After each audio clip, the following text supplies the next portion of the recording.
احادیث جو ہیں یہ شرح ہے کس کی؟ قرآن مجید کی. اور جس طرح سے اللہ تعالیٰ نے قرآن پاک کی حفاظت کی اسی طرح سے مجموعی احادیث کی حفاظت کی. البتہ الفاظ کا بعین ہی وہی ہونا کوئی ضروری نہیں ہے، روایت بالمعنی بھی کر سکتے ہیں. البتہ صحابہ کرام کوشش کرتے تھے کہ روایت بالمعنی نہ ہو بلکہ کیا ہو، روایت بالالفاظ بھی ہو. یہی وجہ ہے کہ جب آدمی حدیث پڑھتا ہے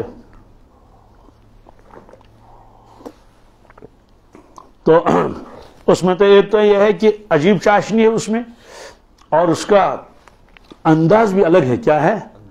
تو معلوم یہ ہوا کہ صحابہ کرام نے یہ کوشش کی ہے کہ انہی الفاظ کو نقل کریں. کیا مثلا حدیث میں ہے کلمتان حبیبتان الی الرحمن خفیفتان علی اللسان ثقیلتان فی المیزان سبحان اللہ بحمدہ سبحان اللہ العظیم.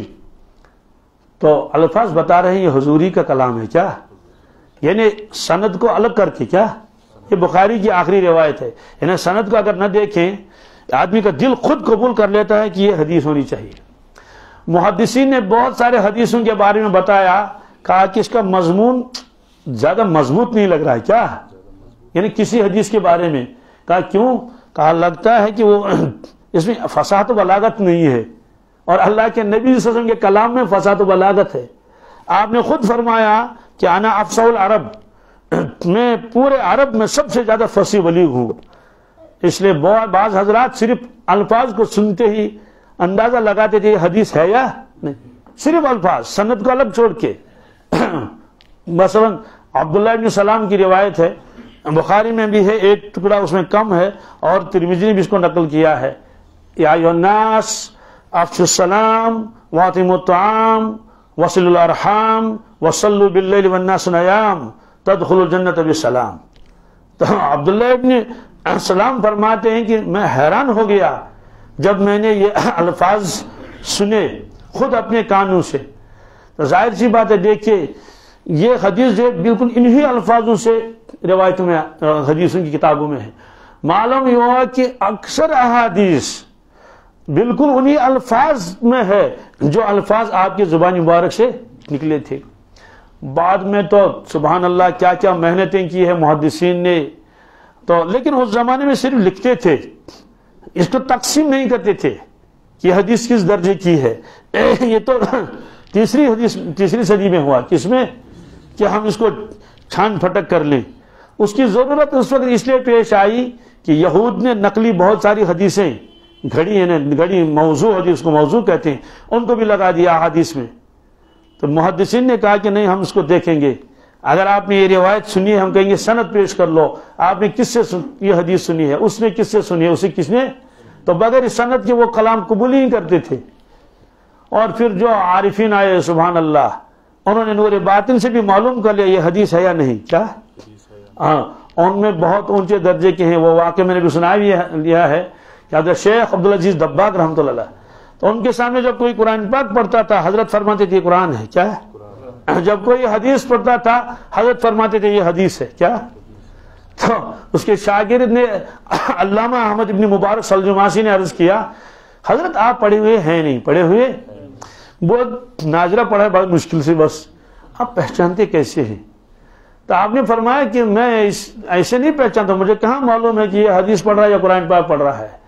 کہا میں نور سے پہچانتا ہوں کہ جب آدمی تلاوت کرتا ہے، کسی بھی صورت کی تلاوت کرے، کوئی بھی شخص کرے، تو اس کے منہ سے نور نکلتا ہے الفاظ کے ساتھ.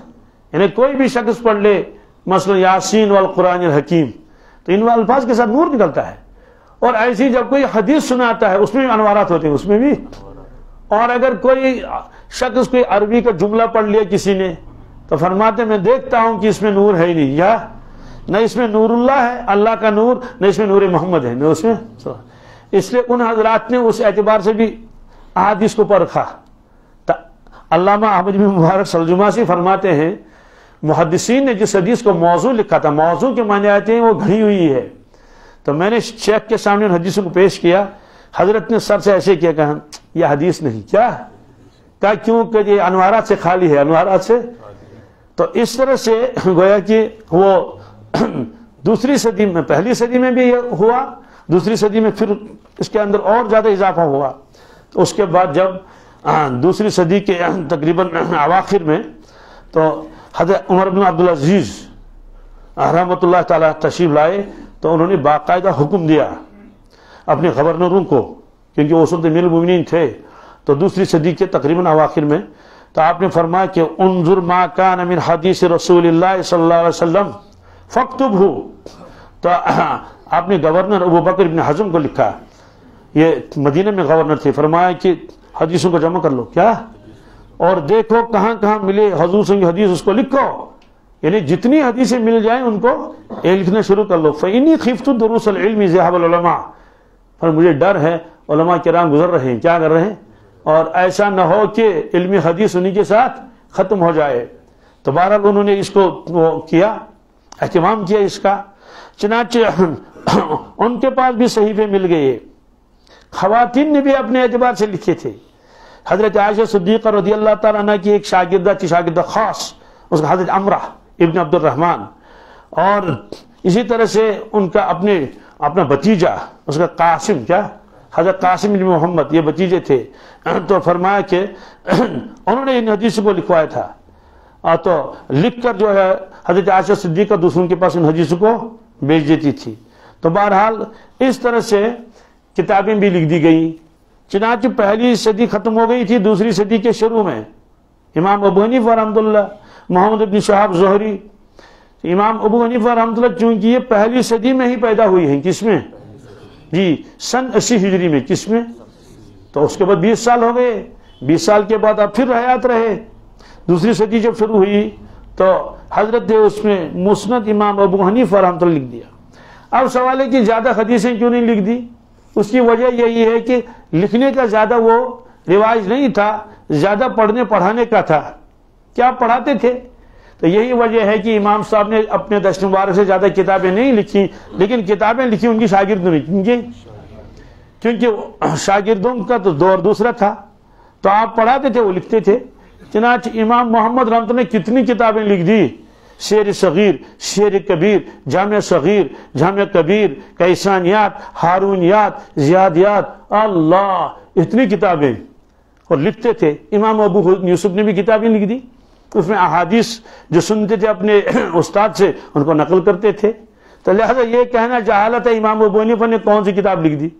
اللہ کے بندو، اگر یہی کہا جائے گا تو یہ بھی ہو سکتا ہے حضرت عمر فاروق نے کون سی کتاب لکھ دی. تو نعوذ باللہ من ذالک، اس کا مطلب یہ ہے کہ ان کو حدیث معلوم نہیں تھی، بلکہ حضرت ابو ہریرہ رضی اللہ تعالیٰ عنہ کی کوئی مستقل کتاب نہیں ہے. روایتیں تو اس نے بہت نقل کر لی، یہ کہ تو سب زبانی ہے نا. تو بہرحال اور خود حضرت نے کتاب لکھ دی مسند امام ابو حنیفہ رحمۃ اللہ، ملتی ہے بازار میں، ملتی ہے باقاعدہ. اور لیکن زیادہ یہی تھا کہ شاگرد لکھتے تھے. پھر انہوں نے اس کو ترتیب بھی دے دیا، فقہی مسائل لکھ دیے. تو یہی وجہ یہ کہ جو ان کے دو بڑے شاگرد ہیں امام ابو یوسف اور امام محمد رحمۃ اللہ، ایک یہودی آیا امام محمد سے ملنے کے لیے، ملاقات کر لی اور دیکھا کہ کتب خانہ کیا حضرت کا اپنا لکھا ہوا ہے، کوئی کتاب 20 جلدوں میں ہے، کوئی 30 جلدوں میں ہے. کتابوں کو دیکھ کر کہنے لگے اللہ، یہ تو چھوٹے محمد کا حال ہے. کس کا؟ تو بڑے محمد کا حال کیا ہوگا؟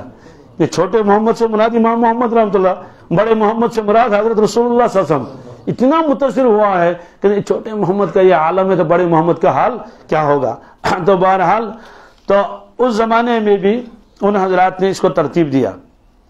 اس کے بعد سبحان اللہ اور کتنے لوگ آئے، عبداللہ ابن مبارک آئے، اور حسین بن بشیر آئے، عبداللہ ابن ابی وہب آئے، سفیان بن عیینہ آئے، وکی بن جرہ آئے، سعید بن منصور آئے جنہوں نے سنن لکھی ہے. بہرحال یہ سارے حضرات آئے، انہوں نے حدیثوں میں انہوں نے کیا کر لیا، جمع کر لیا.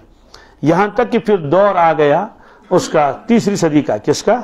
تیسری صدی کے شروعات تھے جس میں امام بخاری وغیرہ تشریف لائے، اور امام مسلم اور امام ترمذی اور امام ابو داود. تو پھر اس زمانے میں 6 کتابیں لکھ دی انہوں نے، 6 حضرات نے. کتنی؟ جی سیاہ ستہ جس کو کہتے ہیں، ستتن کہتے ہیں 6 کو. کتنا؟ سیاہ سے یہ صحیح کی جمع ہے، کہ وہ 6 کتابیں جو صحیح مانی جاتی ہیں. اس میں سب پہلا درجہ جو ہے وہ اس کا ہے بخاری شریف کا اور مسلم شریف کا ہے. اسی طرح سے ابو داود ہے اور ترمذی ہے اور ابن ماجہ ہے اور موطا ہے۔ تو اس طرح سے گویا خلاصہ یہ نکلا کہ صرف قرآن پاک ہی محفوظ نہیں ہے بلکہ احادیث بھی محفوظ ہیں۔ کیوں؟ وہ احادیث شرح ہے اسی قرآن پاک کی۔ تو پھر اس کے بعد آئے فقہاء کرام، کیا تو فقہاء کرام نے کیا کہا؟ فقہاء کرام نے قرآن پاک کو اور احادیث کو سامنے رکھ کر پھر انہوں نے کتابیں لکھ دی فقہی ترتیب پر۔ کس پر؟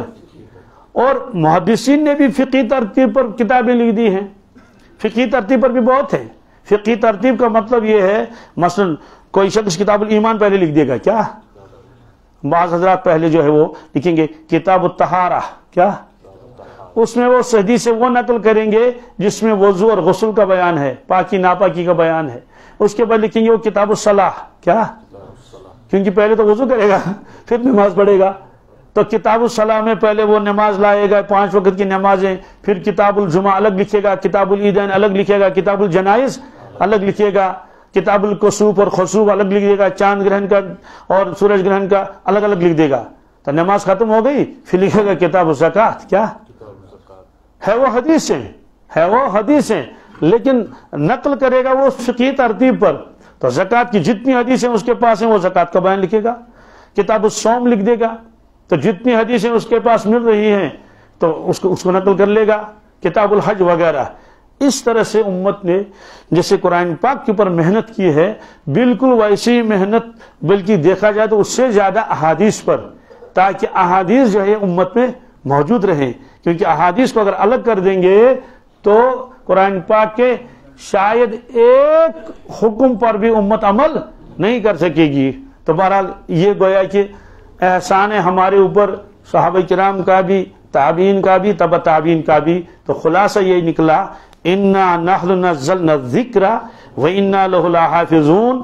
اگر یہ جو بظاہر صرف قرآن مجید کے بارے میں ہے، لیکن حقیقتاً قرآن پاک کا جو متن ہے، جو اس کا نظم ہے، یعنی الفاظ، ان کے ساتھ ساتھ جو اس کی تشریحات ہیں، کیا اس تشریحات کی ذمہ داری بھی اللہ نے اپنے کو لے لی ہے۔ لیکن دونوں میں فرق ہے کہ قرآن پاک کے وہی الفاظ موجود رہنے چاہیے، اور احادیث کے الفاظ اگر بدل بھی جائیں، اوپر نیچے کچھ ہو جائے تو لیکن مفہوم وہی رہے، کیا مفہوم وہی رہے، تو اس سے کوئی خرابی لازم نہیں آئے گی۔ تو خلاصہ ہے کہ الحمدللہ امت کے پاس قرآن پاک بھی بالکل اپنی اصل شکل میں موجود ہے اور احادیث بھی۔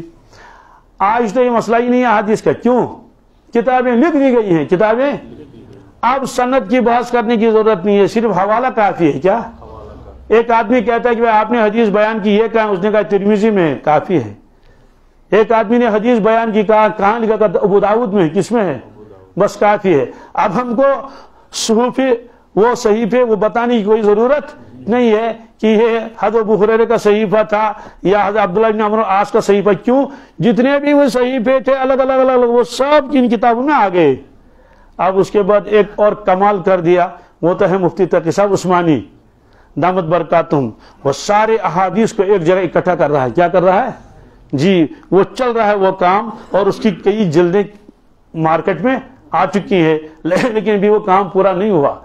بس وہ کتاب سامنے رہے گی تو تمام جتنی بھی احادیث کی کتابیں، یہ تو 6 مشہور ہیں، اس کا مطلب اتنا ہی نہیں، اور بھی احادیث کی کتابیں ہیں، تو ایک جگہ سارا ذخیرہ مل جائے گا، کس کا؟ حدیث کا۔ اور آج تو سہولت بھی ہے، آپ بٹن دبا لیں تو ایک ہی باب کے متعلق جتنی حدیثیں تمام کتابوں میں آئی ہیں وہ ایک ساتھ آ جائیں گی، وہ ایک ساتھ۔ مطلب تو یہ ہوا کہ کسی بھی باب کو آپ اٹھا لیں گے، ایک اتنا بڑا خزانہ آدمی کے سامنے ہے، گویا کہ اب اس کو اندر کوئی کمی نہیں ہے۔ اللہ تبارک تعالیٰ قرآن پاک کی بھی حفاظت کرے، احادیث کی بھی حفاظت کرے۔ پھر اس کے بعد دور آئے گا فقہاء کرام کا، کیونکہ مسائل جو بنتے ہیں اس کا اصل ماخذ تو قرآن پاک اور حدیث مبارک ہیں۔ سنن رسول اکرم صلی اللہ علیہ وسلم تیسرے درجے پر آتا ہے اجماع، کیا اجماع امت، وہ بھی ایک حجت ہے۔ اس کے بعد آتا ہے قیاس شرعی، چونکہ اس کی بحث یہاں کرنی نہیں ہے،